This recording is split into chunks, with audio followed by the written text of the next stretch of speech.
दोस्तों सर्दियों में आपको इसी तरह से सुंदर सुंदर कलेंचों के फ्लावर चाहिए, जो कि देखने में बहुत ही सुंदर लगते हैं। बहुत तरह के इनके कलर होते हैं, तो अभी से आपको इनकी तैयारी करनी होगी, क्योंकि कलेंचो जो है देसी भी होते हैं और कलेंचो हाइब्रिड भी होते हैं, और दोनों के दोनों वैरायटी बहुत ही ज़्यादा खिलते हैं। और विंटर का तो ये राजा ही कहा जाता है। नवंबर से लेकर के अगले मार्च अप्रैल तक लगातार इनमें फ्लावरिंग होती रहती है, चाहे वो इनके देसी वेराइटी हो चाहे इनके हाइब्रिड वेराइटी हो। और इन दोनों को प्रोपोगेट करने के लिए बहुत ही आसान है, इनके पत्ते से या इनकी डालियों से, इनकी छोटी छोटी सी कटिंग से। यदि आप चाहते हैं कि आपके घर में भी पूरा विंटर इनकी फ्लावरिंग होते रहे, तो अभी से जो भी आपने इनकी कटिंग लगाई है उस कटिंग को आपको रिपोर्ट कर देना होगा, क्योंकि फ्लावरिंग तक मेच्योर होने के लिए इन्हें 1 से 1.5 महीने का समय लगता है। यदि आपने इनकी कटिंग लगाई है तो अभी आप इन्हें रिपोर्ट कर दें। अभी सितंबर का मिड सितंबर है, तो अगले मंथ आते आते यानी कि अक्टूबर आते आते ये बहुत अच्छे से मेच्योर हो जाएंगे, और उसके बाद नवंबर में इनकी फ्लावरिंग होगी। तो चलिए दोस्तों, मैंने भी बहुत सारी कटिंग लगाई थी, और कटिंग को मैंने आपको निकाल कर भी दिखलाया था कि किस तरह से मेरी जितनी सारी कटिंग है उन सभी कटिंग में बहुत अच्छी सी जड़ें आ गई है। लेकिन सारे के सारे मैंने नहीं दिखलाए थे, बस 1-2 मैंने दिखलाया था। तो आज मैं आपके साथ रिपोर्टिंग करूँगी, क्योंकि अब सितंबर 15 से 15 तारीख हो गया है, 15-16, तो अभी मैं लगा देती हूँ, तो अगले माह के अक्टूबर लास्ट होते होते इनमें फ्लावरिंग के लिए बड बनने लगेंगे। तो देखिए दोस्तों, मैंने इसके लिए पॉट तैयार कर रखे हैं, क्योंकि आपके सामने मिट्टी तैयार करूँगी तो वीडियो काफ़ी लंबी हो जाती है, इसलिए मैंने पॉट तैयार कर लिए हैं। सभी पॉट में मैंने बहुत अच्छी मिट्टी डाली है, न्यूट्रिएंट्स डाला है।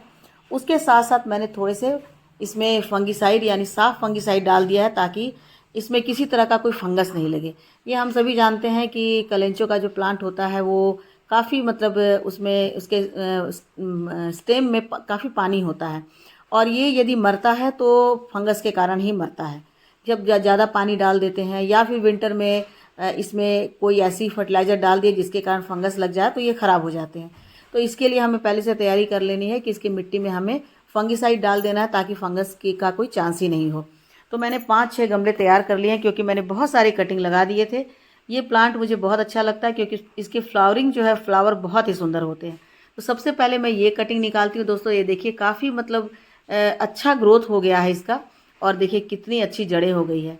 इनके पत्ते को देखिए, कितना इनका पत्ता फ्रेश है, मतलब इनकी जड़ें बहुत अच्छी हो गई है।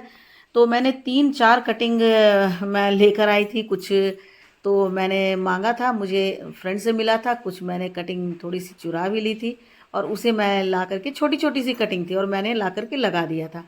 तो लगाने के लिए मैंने जो मिट्टी बनाई थी वो मिट्टी काफ़ी पोरस थी, बालुई मिट्टी थी, बहुत हल्की मिट्टी थी। उसमें मैंने थोड़ा सा फंगिसाइड भी डाल दिया था। कोई रूटिंग हार्मोन नहीं डाला था, लेकिन बालू ज़्यादा था, क्योंकि इसकी कटिंग जो है बालू में बहुत तेज़ी से ग्रोथ करती है। तो मैंने बालुई मिट्टी बनाकर इसे लगा दिया था, तो काफ़ी मेरी सारी की सारी कटिंग बहुत अच्छे से लग गई है, सभी में अच्छी जड़ें आ गई है। तो ये देखिए, पहली मैंने रिपोर्ट कर दिया ये कितना फ्रेश है, और थोड़ा सा फंगिसाइड मिला हुआ पानी भी मैं डाल दे रही हूँ। आप भी ऐसा करेंगे कि जब आप लगा लेंगे सारे प्लांट को, तो ऊपर से उनमें थोड़ा सा फंगिसाइड वाला पानी डाल देंगे। अब ये देखिए दूसरी कटिंग जो मैंने आपको निकाल कर दिखाई थी, इसमें कितनी अच्छी जड़ आ गई है। तो एक एक करके सारी कटिंग मैं अभी लगा लेती हूँ, क्योंकि इतने सारे मेरे पास कटिंग हैं कि सभी के लिए मुझे बहुत सारे पॉट तैयार करने पड़े हैं। मुझे लगता है कि मैंने 7 या 8 पॉट तैयार करके रखे हैं। तो बड़े बड़े पॉट तो नहीं है वैसे। इस प्लांट के लिए जो पॉट का साइज़ है वो 8 इंच का पॉट सफिशियंट होता है। मतलब इसे हम कहेंगे कि सबसे अच्छा पॉट होता है वो 8 इंच का होता है। 8 से 9 इंच या 10 इंच के पॉट में यदि आप लगाते हैं तो इसके प्लांट बहुत अच्छे ग्रोथ करते हैं। इसे बहुत बड़ा प्लांटर नहीं देना है। बहुत बड़ा प्लांटर देने से फिर इनकी ग्रोथ रुक जाती है, क्योंकि उस बड़े प्लांटर में पानी भी ज़्यादा जाएगा, फर्टिलाइज़र भी ज़्यादा जाएगा, तो इस तरह से प्लांट के ख़राब होने का डर होता है। तो इसकी रिक्वायरमेंट है 8 इंच के प्लांटर। 8 इंच के प्लांटर में लगाइए। इसकी मिट्टी को आप बहुत पोरस बनाइए। इसमें थोड़ा सा आप कोकोपीट डाल सकते हैं, बहुत ज़्यादा कोकोपीट नहीं डालिए, क्योंकि उसमें पानी बहुत ज़्यादा स्टोर हो जाता है। आप उसमें रेत ज़रूर डालिए, क्योंकि तुरंत से वो ड्राई कर देता है, तो पानी नीचे से निकल जाता है। तो वैसे में आप लगा सकते हैं। ये प्लांटर मेरा 10 इंच का है। तो इस 10 इंच के प्लांटर में मैं 3 प्लांट लगाऊंगी, क्योंकि अभी बहुत ज़्यादा प्लांटर मेरे पास नहीं है, और मेरे पास कटिंग बहुत ज़्यादा है। जब ये थोड़े से और ग्रोथ में आ जाएंगे तो फिर मैं इन्हें अलग करूँगी। ये देखिए, ये कटिंग जो है नीचे से तो इसमें लगता है ये सड़ गया है, लेकिन ऊपर के भाग में इसमें थोड़ा सा जड़ दिख रहा है मुझे। तो नीचे वाला जो भाग जो ख़राब हो गया उसे मैं निकाल दी हूँ, और यहाँ से जहाँ से इनकी जड़ें निकल रही है उसे मैं यहाँ पर रिपोर्ट कर दे रही हूँ, ताकि बहुत अच्छे से ये लग सके और इनमें कोई फंगस नहीं लग पाए और अच्छे से इनकी जड़ें निकल पाए। तो क्योंकि सारी की सारी कटिंग तो अच्छी नहीं होती है, उसमें से कुछ कटिंग ख़राब भी हो जाती है। ये देखिए ये कटिंग कितनी अच्छी है और इनमें बहुत सारी जड़ें बन गई है, तो बहुत अच्छे से ग्रोथ कर जाएगी। तो ये 10 इंच के पॉट में मैंने 3 प्लांट लगा दिया है। वैसे मैंने जो कलर लगाया वो 4 कलर के मैंने कलांचो लगाए हैं। तो यदि 3 अलग अलग कलर के कलांचो इसमें निकलेंगे तो फिर मेरा ये पॉट जो है बिल्कुल फूलों का गुलदस्ता ही दिखेगा, तो अच्छा लगेगा। वैसे डिपेंड करता है कि ये कितना ग्रोथ करेगा। यदि ज़्यादा ग्रोथ करेगा तो फिर मैं यहाँ से अलग करके रिपोर्ट कर दूँगी, और यदि कम ग्रोथ में ही ये अच्छे से खिलने लगेगा तो मैं छोड़ भी सकती हूँ। उसके बाद देखिए यहाँ पर 3-4 पॉट मैंने और भी तैयार कर रखे हैं। तो यहाँ भी ये भी बहुत अच्छा से इनमें भी जड़ें निकल आई है, तो इसे भी मैं इसमें लगा दे रही हूँ।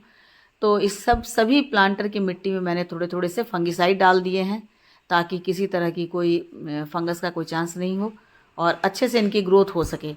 क्योंकि जब शुरुआत में ही पौधे बहुत ही स्वस्थ होते हैं तभी आगे चल करके उनकी ग्रोथ अच्छी होती है। यदि शुरू में ही कोई फंगस लग जाता है, उसके बाद उसमें फ्लावरिंग होती है, तो धीरे धीरे उनकी फ्लावरिंग बंद हो जाती है। तो हमें प्लांटर को ऐसी मिट्टी प्रोवाइड करवाना है जिसमें कि वो पूरे मतलब अच्छे से स्वस्थ रूप से वो बढ़ सके। तो ये एक मेरा पेंट का छोटा सा बाल्टी था, बकेट था, उसमें मैंने वो लगा दिया। और भी मेरे पास कटिंग बचे हैं, तो लेकिन छोटे छोटे से पॉट हैं, उसमें मैं अभी लगा दे रही हूँ। जब थोड़े से और ग्रोथ कर जाएंगे तो फिर मैं इसे रिपोर्ट करूँगी, क्योंकि अभी बड़े बड़े प्लांटर में रिपोर्ट कर दूँगी और छोटे छोटे से हैं ये, तो हो सकता है कि ये सर्वाइव नहीं कर पाएँ। क्योंकि मिट्टी उसी अनुसार देना चाहिए जिस अनुसार उनकी कटिंग है। यदि कटिंग अभी छोटी है तो छोटे प्लांटर ही देने हैं, बहुत बड़े प्लांटर में शिफ्ट नहीं करने हैं। इस प्लांटर में मैंने 10-12 कटिंग लगा दिए थे, तो जिसमें से कुछ कटिंग मेरे ख़राब हो गए हैं, तो उसे मैं निकाल करके हटा दे रही हूँ, नहीं तो फिर बाद में वो दूसरे को भी सड़ा देंगे। तो यहाँ से जो भी मुझे ख़राब मिल रहा है मैं उसे हटा दे रही हूँ। और ये देखिए ये तो 2-4 बहुत ही अच्छे निकले हैं, तो इसे मैं इसमें लगा दे रही हूँ ताकि मेरे अच्छे प्लांट बन सके। जहाँ भी मुझे लग रहा है कि पत्तियाँ ख़राब हो रही है, यदि आप ऐसे भी आपकी कटिंग है जिससे लग रहा है कि उनकी पत्तियाँ ख़राब हो रही है, तो वहाँ से आप उन्हें हटा दें। तो इसे मैंने इसी प्लांटर में लगा दिया, और दूसरे वाले जो हैं देखिए जहाँ तक सड़ा हुआ था मैंने इसे हटा दिया, और हटा करके अब मैं इसे इस छोटे से प्लांटर में शिफ्ट कर दे रही हूँ। आपने भी कोई कटिंग लगा रखी है तो दोस्तों ये बहुत ही अच्छा समय है। अभी के समय में आप लगा देंगे तो अभी से 1 महीने का 1 से 1.5 महीने का ये समय लेगा, और उसके बाद इसकी ग्रोथ अच्छी होगी तो फिर नवंबर तक में इसमें फ्लावरिंग शुरू होगी। यदि आप 1 महीना देर कर देते हैं तो फिर इसकी फ्लावरिंग दिसंबर से होगी, जबकि ठंड बहुत अधिक होती है। तो जब ज़्यादा ठंड होने लगती है तो प्लांट की ग्रोथ थोड़ी सी रुक जाती है। तो जिस समय मॉइस्चर ज़्यादा हो उस समय हमें प्लांट को लगाना चाहिए, ताकि मॉइस्चर को पा करके उनकी ग्रोथ तेज़ी से हो सके। तो अभी तो हमारे यहाँ बारिश हो रही है, साइक्लोनिक इफेक्ट है, तो बहुत ज़्यादा बारिश हो रही है, तो ऐसे में मुझे लग रहा है कि प्लांट को यदि मैं रिपोर्ट कर देती हूँ तो बहुत अच्छे से होंगे। और सारे को मैंने रिपोर्ट कर दिया। अब इसमें थोड़ा थोड़ा पानी डाल देती हूँ, क्योंकि मिट्टी काफ़ी इसकी सूखी हुई है, और इसे मैं 1 सप्ताह के लिए बिल्कुल शेड में रखूँगी। वैसे भी बाहर बारिश हो रही है तो बाहर नहीं रख सकती हूँ। 1 सप्ताह में ये जब सेट हो जाएंगे तब इसे मैं बाहर निकालूंगी, जब तक धूप आ जाएंगे, तो उसके बाद धूप को पा करके बहुत अच्छे से ग्रोथ करेंगे। तो इन सभी को मैंने शेड में रख दिया है, और 1 सप्ताह के बाद मैं इसे बाहर निकालूंगी। तो ओके दोस्तों, ठीक है, थैंक यू।